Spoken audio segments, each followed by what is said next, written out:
Hi everybody and welcome to our second session of the day, the ultimate guide to your admission and visa. My name is Mathilde, I'm a communication student from Portugal here at Han, and I will be your host for today. If you happen to have any questions during this session, feel free to use the chat box to put them in there. We have a support team that will be answering everything, and we will also have a Q&A session at the end of this session. With me, I have two lovely guests that will help me answer everything today. Hi, guys. Hi, Matilda. Maybe you can start by introducing yourselves. Yes, of course. Hi, everyone. You've seen me in the last segment. My name is Lyka, and I am the international student recruiter here at the Han. And I am half Filipino, half German. Hey, Lyka. Hi, everyone. Well, hi, everyone. My name is Tu. I'm also a communication student like Mathilde, and I'm in my second year, and I'm from Vietnam. Hi, Tu. Hi. Thank you guys so much for joining me today. I think we can kick this off by talking a little bit about the application procedure. So, Lyka, can you give us a bit more information on that? Yes, of course. In the slide, you will see a step-by-step process on how the application process looks like. It's actually pretty straightforward and it's very easy. You have to check if you meet the admission criteria for the program that you're interested in. All of this information is also easily accessible through our website. Once you do that, you can apply on StudyLink, which is a platform that all higher institutions use here in the Netherlands. And basically, you submit the documents and you just wait until you get some type of confirmation from us. Yeah. How did you experience this application procedure? Well, I would say my experience is exactly that, like the slide we just showed. It's really easy, not too complicated, and it's really straightforward. And it's also like guided by hand through email. Or if you need any more information, you can check it on the website. Did you have any challenges while applying? Well, I would say my only challenge is like the waiting process. It makes me feel nervous because you don't know what the result's gonna be like or what gonna come next. So I think my advice for this is like you should check all the information, all the process on the website to know what step is coming up, so you can like prepare the document beforehand. Yeah, I can definitely relate to that. And I think most university students can relate to that, the anticipation of waiting on an email saying if you got accepted, what's the next step, everything. But I also think it's important then to do that on time, so you have time to receive the email, you have time to prepare afterwards. Maybe, like, you can give us a bit more info on that. When is it recommended for students to apply? Again, here you can see in the slides actually when the deadlines are for specific start dates and for specific nationalities. But the most important is that you need to apply as early as possible. And this is for different factors. It can be just because of housing, but also because you need to prepare all kinds of other things, perhaps documents, maybe immigration, things like this. So it's always nice to have that extra time before you actually come to the Netherlands to get all of these things sorted, just like Tu just mentioned. And I would say like, if you want to apply for a scholarship, you should push your like deadline a bit like more tight, because deadline for scholarship is also important and also really tight. So I say check the information clearly. Make sure the deadline is like in order, so you can apply it easy. Yeah, so the most important lesson here is time is of the essence. Take your time, do things early, because then also if there's an obstacle, if something goes wrong, you do have still the time to fix it and do everything relaxed and slowly in a chill way. Yes. And also, when is a student eligible to apply? So that depends per program of interest. For example, for engineering, you need math and physics, for example, and for the science subjects, you may need chemistry and math. And for business, for example, you need mathematics. So these subjects are necessary in order for you to be admissible for the program. You do need a sufficient score for these programs, and what that means is that you would need to have at least a passing score to be able to start the program. But of course, preferably, it is best if you also have a higher score than just a passing score, because that will guarantee as well, or not guarantee, but also you can see for the next few years how you will succeed, right? So the better you are in a specific subject, the higher the likelihood of success. So yes, but you can apply and you are admissible with a passing score. Yeah, but if you do have higher, it's that extra reassurance that you'll definitely be fine. You can get through everything more Should easily. be, yes. Yeah, it should be, yeah. And I do have a question because for my case, for example, I don't know how it is for everyone, but I could choose in high school the exams I wanted to take. So if one of the required subjects to enter here, it's not one of my final high school exams, what should students do? So in this case, we do check case by case, so per student. And I think for this, if you really want a personal advice from us, then I do advise you to get in contact with us and send us your transcript so we can check when did you take specific courses, what length, and at what level. And from that, we can kind of already see if we can give you a positive or a negative advice to be able to apply for a specific program. If or should there be some type of difference or that we see that it might not be at par, then we might recommend you as well to take, for example, a Boswell beta test to compensate for that specific subject that you don't have, but we require. So for this, I would say it's very case to case and can differ. So I would advise students to get in contact with us and we will gladly help you. Yeah, cool. So we've covered a bit of the application procedure. I've recently heard about the financial guarantee, which I did not know what it was. Who is it relevant for and what does it include? And if you can see in the slide, you will see there the financial guarantee fee. And this is the fees for 2024 to 2025 academic year. But basically, the guarantee is like a package. So the package is for non-European students, and it includes guaranteed housing for 1 entire year, 1 year living expenses, and all the fees related to the visa. And on top of the guarantee, you also still need to pay the tuition fee for the program you are interested in. And that can vary whether or not it's a technical program or a non-technical program. But in essence, the guarantee is basically for the student before they come here, that we have that reassurance that they have, you know, the money and the funds to be able to live here in the Netherlands for 1 entire year. A part of that fund is also returned to the student's Dutch bank account once they get to the Netherlands, because it's their living expenses for 1 year. I think too, maybe you can tell a little bit more exactly how it was for you. Yeah, I did experience that, but since I was February in the intake, I would say I don't have a lot of that much financial guarantee, but I did have as well. And I would say they will return it back to you after 1 month when you're here. Like after you got your Dutch bank account and you send it to the school, your school will give it back like in 2 weeks, 2 or 3 weeks. Yeah.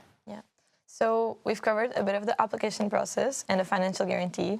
So after that, you will receive an email, I'm assuming, about a matching process, right? Can we talk a bit about that? What is a matching process? So a matching process is basically a way for the student and as well as for the program staff to check whether or not the student is fit for this program and if you also like this program or if this is what you have expected. So that way you can both see whether this is a fit and a suitable match for you. Because of course, when you study something, you don't just decide that in a second. So if you need that extra reassurance if this is really what the program is and what you expect and what you want it to be, then you can have that extra matching process step to check basically and have a conversation with them, see if it's what you want eventually. But it's not mandatory. It is highly recommended however, for students so that they can also check their suitability for the program. Yeah. Did you experience the matching process too? Well, I had a really fun memories with this because at first I thought it's like a really formal interview to know if I get into the school or not. So I was so nervous. I was super nervous before it started, but actually just like a really like normal daily chat with one of the teacher, I think. And it was really nice. He was really nice. He was checking up on me and checking up on the process to see how am I doing before going there. And yeah, he also introduced me a little bit about the Netherlands, so I know more about the Netherlands. I don't know how was it for you, but for me it was really nice. Yeah, I can relate to the scary feeling because when I first did it, I wasn't fully aware of what the matching process was, so I thought it was this really very formal interview, very serious, very, make it or break it type of deal, where if it went wrong, then, oh my God, I cannot go to university anymore. And then it was super casual. It was actually another student interviewing me, and it ended up being more, I interviewed him because I asked him so many questions, and I just wanted to know what it was like and in the Netherlands and the social life. So yeah, I think it's definitely, I can see why it's recommended, because it's definitely a good opportunity for students to talk a bit what it's like here in the Netherlands, know a bit more. Yeah, so, and know more about the Netherlands, of course, because back then I think I really asked the teacher a lot about the Netherlands, like how was it like, how is it living there, the living cost and everything, and he answered everything. Yeah. So I would also definitely recommend for everybody to do the matching process. Let's talk about scholarships. Are there any scholarships available? Yes, the Han University, we do have scholarships, but only for non-European students. We have two different types. We have the Han NL scholarship and the honors scholarship. So the Han NL scholarship, you will be invited to apply for this scholarship. And you will be invited probably before you come to the Netherlands. And you need to submit, for instance, a CV, a motivational letter, and a video. And based on that, you might be eligible for this scholarship. It's a total of 12,500 divided into the 4 years of the study. And in the first year, you get a little bit more. The scholarship, the honors scholarship, is a different kind of scholarship, and you don't need to apply for it. But it's after the first year. So once you've finished your first year and you have outstanding grades, then you may also be eligible for the honors scholarship. And you get in total 7,500 divided into the 3 years remaining, right? Because it starts then in the second year. Yeah. I got that one. Yeah. Oh yeah, congrats. I got that on a scholarship. And yeah, just like I said, it's in total 7,500 for 3 years, divided like equally for 3 years. So I think 2,500 each. Yes. Yeah. And I didn't apply for it officially, but only if you finish your first year with 60 credit, you will immediately get it. Nice. Yeah, congratulations on that.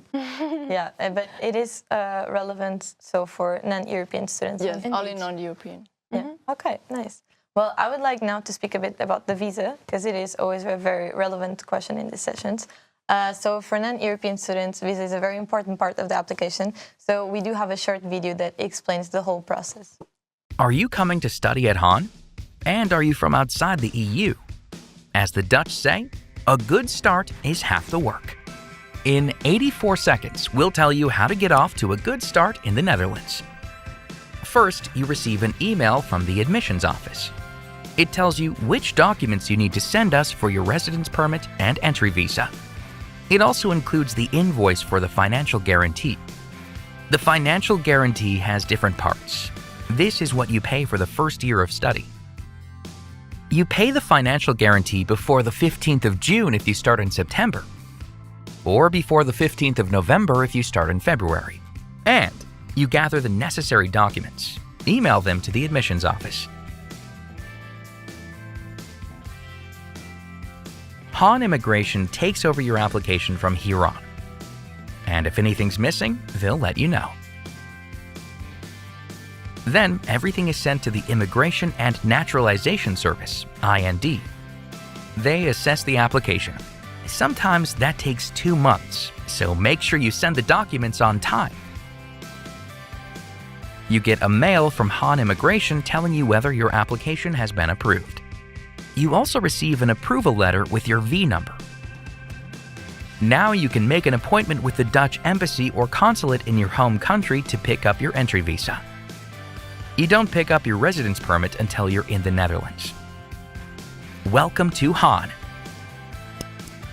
Then it's time to book your trip. We look forward to seeing you soon in the Netherlands. Just one more thing. Before you depart, we send you some extra info about how you register at a Dutch municipality, how to open a Dutch bank account, and how to arrange a tuberculosis test depending on your country of origin. Also go to hanuniversity.com/visa for all the important info. Cool. So we just watched the video about the visa procedure. Too, maybe you can tell us a bit about how was your experience? From my experience, Han also applied for us for the visa, And yeah, we actually just keep an eye on our mailbox to know where's the process going. And at the same time, if you're feeling like nervous about that, you can also like always contact Han through email or also check the website to see the step, like where is it going right now. Yeah. And well, I didn't have to apply for a visa, so I do have some questions. Can students apply for their own study visa? No, there's no need for that. The Han will apply for the visa on behalf of the student. So all the student really needs to do is send us all the documents, just like in the video. Basically, just send us all the documents that we need, and we will, and of course, pay the financial guarantee. And once that is complete, then we will be able to apply for the visa on behalf of the student. Yeah, and the visa covers all of the years. Yes, the visa covers the entirety of the study. So if it's a 4-year study, then it will be the 4 years, and also 1 additional orientation year. So the student has the opportunity to also look for a job after 4 years during that orientation year. Yeah, nice. If you'd like to know more information about the visa, you can always check our website, hanuniversity.com, because you can find everything you need about the visa procedure there. I would like to ask some more questions since we still have some time. Maybe two, you can tell me, when do you recommend for students to come to the Netherlands? Well, I would say for students that coming this September, maybe 10 days before your like actual official school day, maybe around 20th of August, because usually we will have an intro week before you coming to school, which is 1 week. And also, you also need to keep an eye on your house check-in day when you can check in your housing, student housing. So I would say 20th of August is the best time to come here. Yeah, I definitely agree. But I also think, I mean, you can also come, you have the summer vacation, so if you want to come a bit earlier, or text your roommates, see if they're here already, you can already hang out, get to know the streets, the supermarket that's near us, and I don't know, travel around the Netherlands, because it's also very easy to travel. It's always nice to come a bit earlier. You're already landing, the landing period is done. I mean, it's always like better for you to come here early and get used to the way around, get used to the supermarket and where to go. You also can text your friend, because I remember back then I came really early to see my friend because we all like decide one day to come together and we hang around, we go around the Netherlands before we have the intro week. Yeah, that's a very good solution actually. Yeah, you can come have your tourist time before being a resident, I guess. Yeah, I agree with that. And can someone apply for 2 programs simultaneously? Yes, at the Han, you can apply for 2 programs simultaneously, but you just have to make sure that you finalize one or the programs that you're interested in on time before the deadline, right? So like I said, August 15, or like on the slide, August 15 for September starters EU students, and May 1 for non-European September starters. Yeah.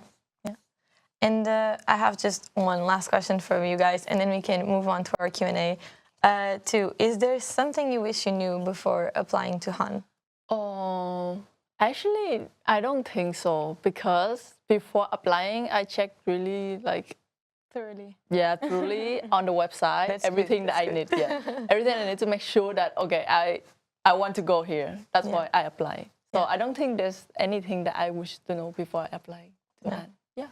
I definitely think if you're the type of student who is attending the open days and checking the website and maybe going even to fairs, if there is fairs in your country, then you're on a good path. You shouldn't be too nervous about missing any information. Definitely. Yeah, I agree with that. Yeah.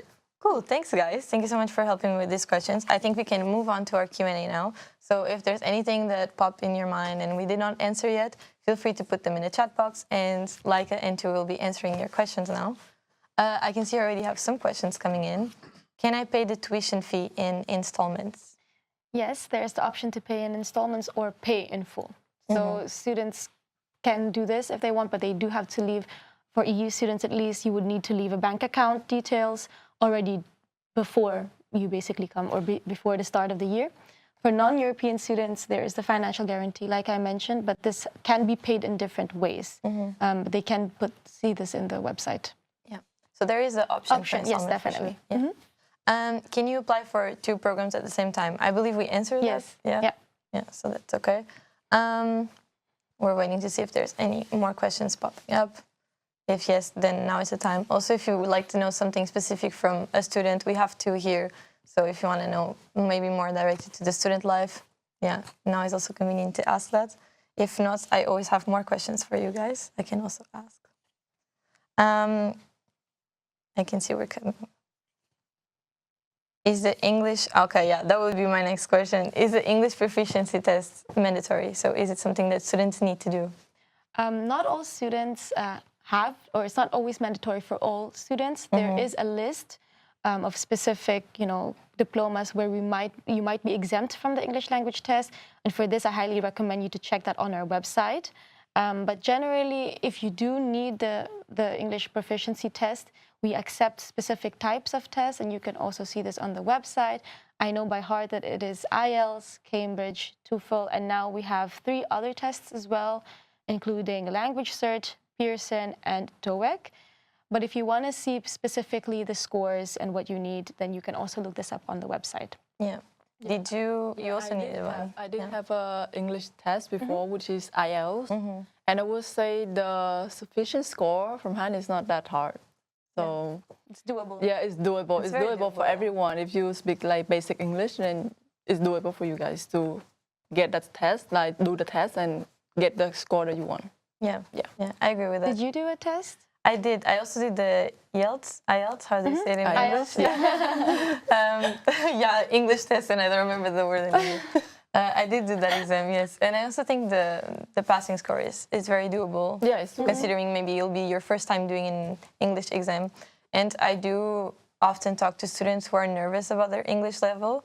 Maybe, in your country, people don't speak as much English, so then you're scared about your accent, about the way you speak. But also coming here is a great opportunity to learn. Yeah, to learn, to speak more English, because your classes will be in English. You have international students, so you'll have to speak in English. I have that experience because before coming here, I was really scared of if I speak English, like, will anybody understand me? Or like, will I understand the teacher when they speaking English? But like, maybe for like the first few class, you will feel a bit confused, but you get used to it. Yeah, it's not really hard. Yeah, it's doable actually. No one will mock you. Everyone's on the same boat. So we're all here to learn. So it's definitely okay. I see we have another question. Is it mandatory if English is your native language, like UK or Ireland? For this question, I'm not very sure. I do think that you don't need an English language test if you're a native speaker. It also, I think, highly depends on your background for your education. So if you did your education mostly, for example, in the UK or Ireland, then you would be exempt. But for instance, if you did your high school education somewhere else with a different language, for example, different command of language during your high school, then that might be a different story again. And for that, you would need to contact us, and then we can look specifically in your case whether or not you would be eligible for an English language test. Yeah, so if you have any doubts regarding the exams, I think it's always better to contact the university, because then they can examine your case individually, right? Yes. Yeah. And how many hours do you study a day? I guess this is for 2. Wow. I'm not really sure how many hours, but I think usually I would spend around 5 or 6 hours a day to study. Like, that's also include like going to classes and then studying at home. Someday I don't have classes, maybe around 3 or 4 hours, I think. Yeah. Okay, that's nice. That's a good amount of hours. I hope you're not lying about that. No, I'm not lying. I'm not lying. But like, it also depends on different subject I have. Some subject I have like written exams by the end, but some subject I have to do it like during the whole classes, like every classes, because it's portfolio. Yeah. Yes. Yeah, there's subjects where then also it's group work, it's practical, so then you're not going to go home and try to build a car in your room, or you're not going to go home and film your video alone. So, but I do think it's a good thing to add that it is a full-time, if you apply for a bachelor program, it's a full-time bachelor program, so you do need to make, even though there is no lectures, for example, on a specific day, that doesn't necessarily mean that you won't be needing that time to prepare, to study or whatnot. So still consider that fact that it is, you would need 40 hours a week to be able to do all of this and make sure that there's enough time for all of your classes. Yeah, 100%.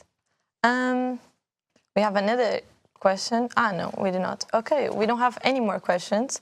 We still have a little bit of time left, so I guess you can still answer a couple more of my questions, and then we can move on.